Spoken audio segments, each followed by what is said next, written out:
we are going to look at issues that are pertinent to the general human being. First and foremost, yesterday there was a match between Arsenal and PSG, or PSG versus Arsenal, and Arsenal lost to PSG.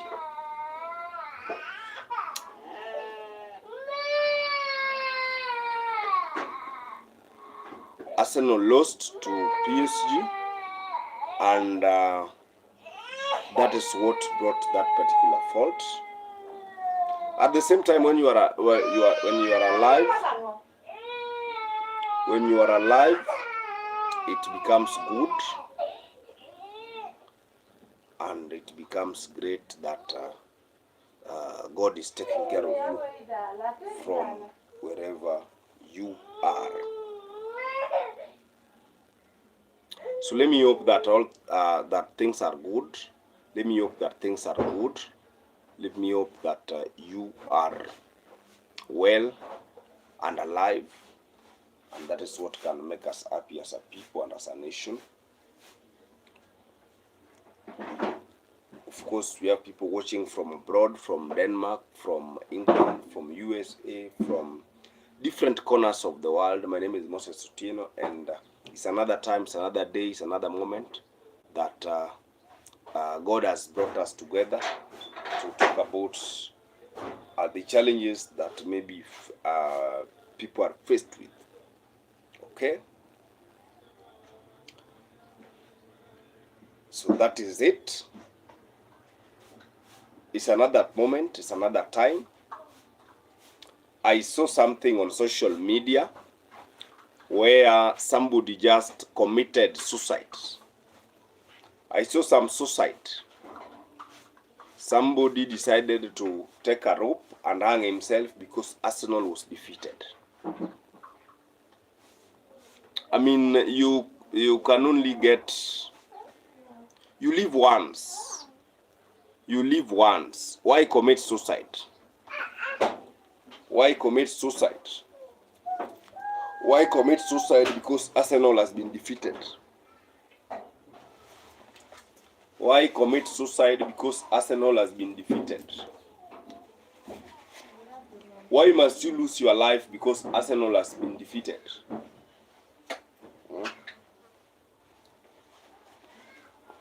I've seen people crying because Arsenal has been defeated and Arsenal lost to PSG, and people are committing suicide. People are dying. People are dying because Arsenal has lost the match between PSG and Arsenal. Some people are dying. Why are we losing lives because of just an ordinary match? Yesterday it was UEFA. Yesterday it was UEFA. And some people decided to take away their own lives, to commit suicide and die. Why die? Because Arsenal has lost. Why die? Because Arsenal has lost. And you can only live once. You can only live once. Yes, motivation forever. Hello, how are you? I'm fine. You can only live once. You cannot live twice. Life is once. Life is given by God. And when God gives you life and you decide to kill yourself because Arsenal has been defeated, that's very wrong. That's very wrong. That's not good. That's not pretty. All right? That's not pretty at all. That's not pretty. Yes, enjoy life. Enjoy life. Enjoy life. Life that God has given you, enjoy it. Life that God has given you, enjoy it. I'm from Kenya.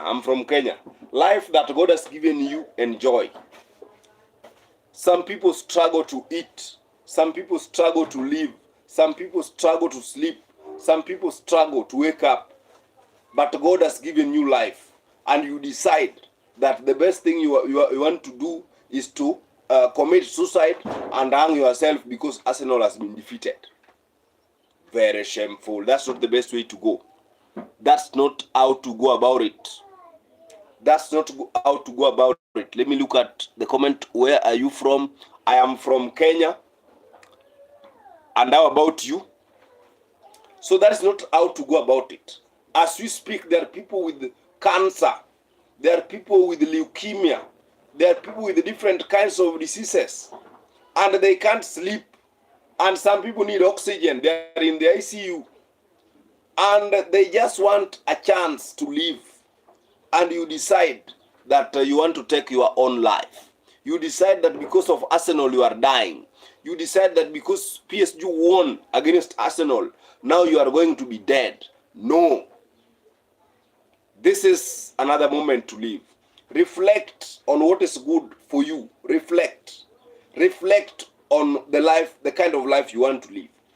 As you are busy wasting your life, as you are busy drinking heavily because Arsenal has lost, someone in the hospital is fighting for his or her dear life.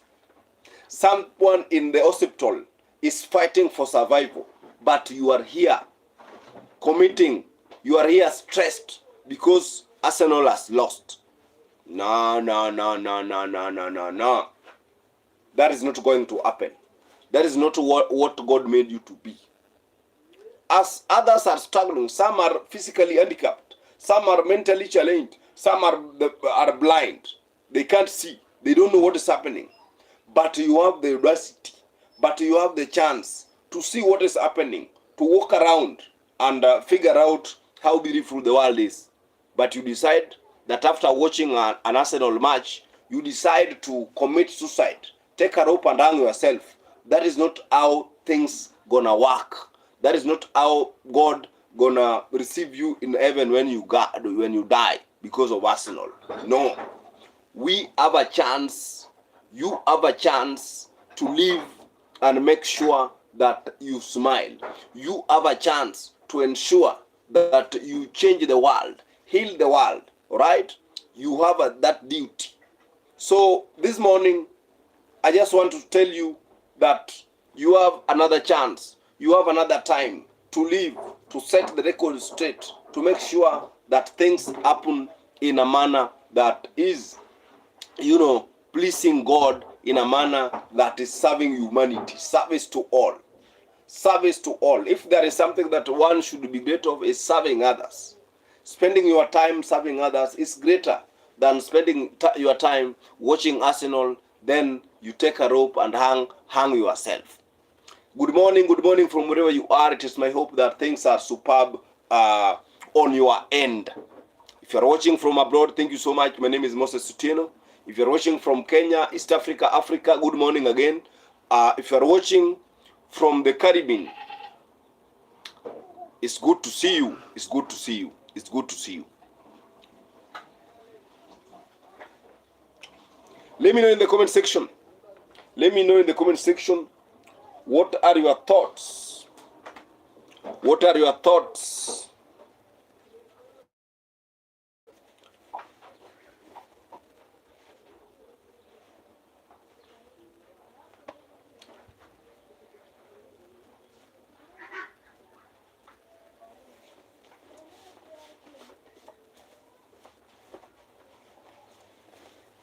So the far God has brought us, the far God has brought us, the far God has brought us, the far that God has brought us. So you take your time, you thank God, you take your time to celebrate your life. Sometimes just celebrate your life. Even if Arsenal loses, celebrate your life. Celebrate what you have. Celebrate what you are good at. Celebrate your weaknesses. Sometimes you should also celebrate your weaknesses. Okay? You celebrate your failure.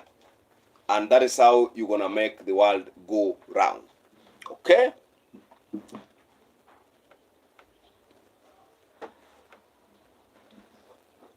I'll be back of the conversation. I'll be back in my round two of the conversation. But then, I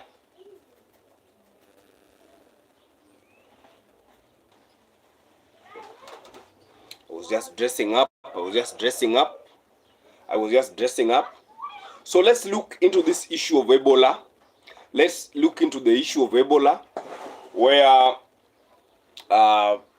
Kenya wants to create a quarantine facility for Americans.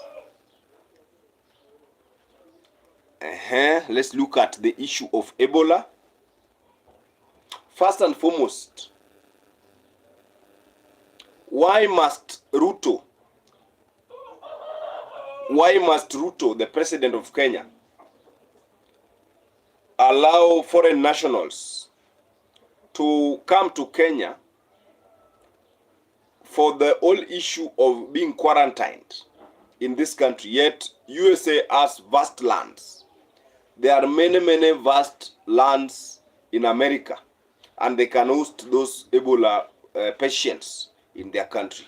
So that's an issue of concern. That is an issue of concern. Some weeks ago, in Kenya, we used to hear Ebola in Congo. We used to get the news from about Ebola,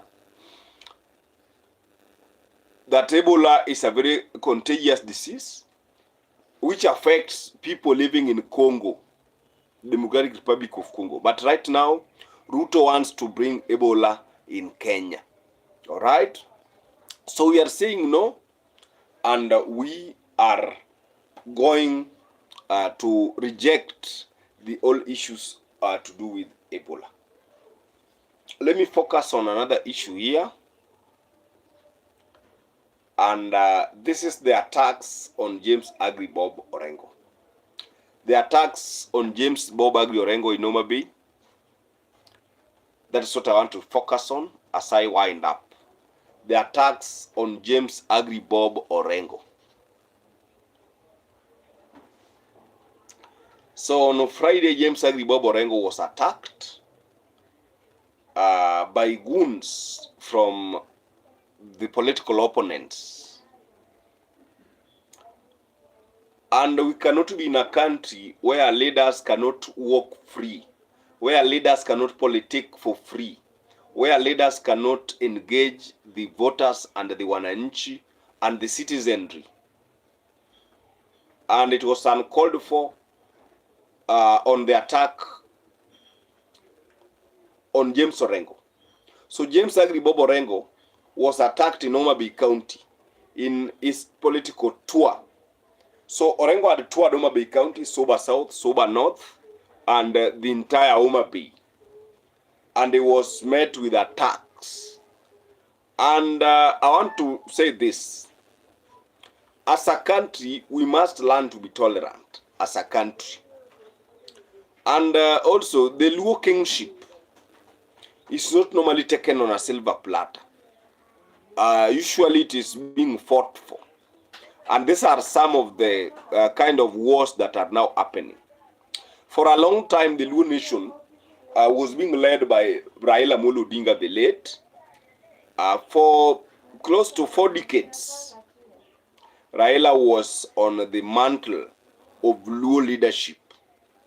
And right now, Orengo wants to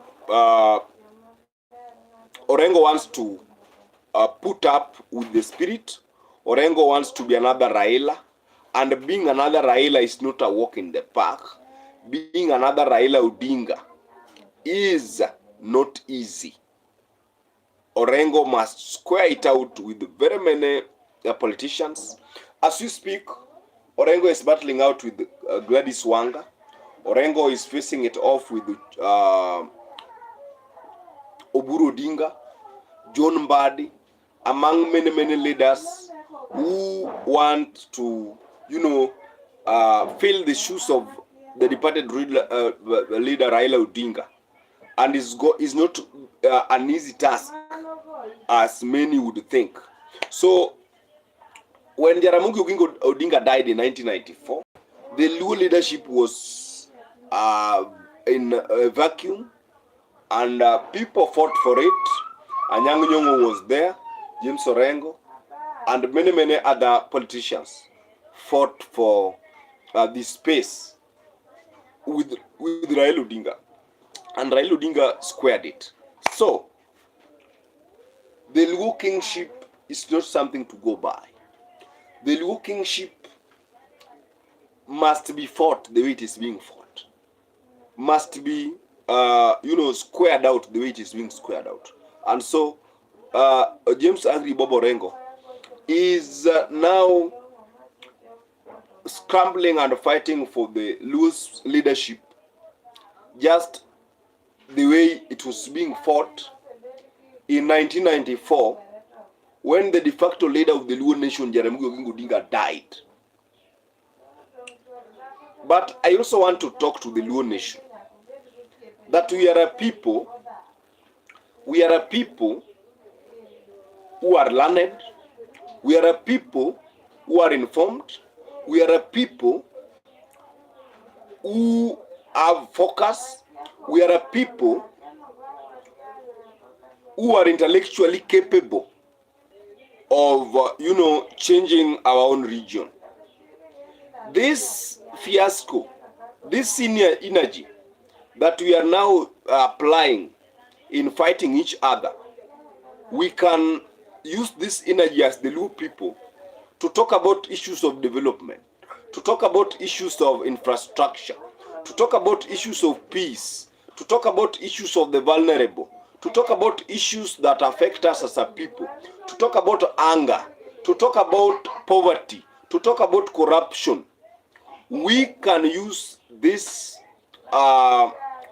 fiasco that we are now engaged in, the fightings, the wailings and the maimings, to make sure that as a country, that as a people, as a nation, we traverse and develop.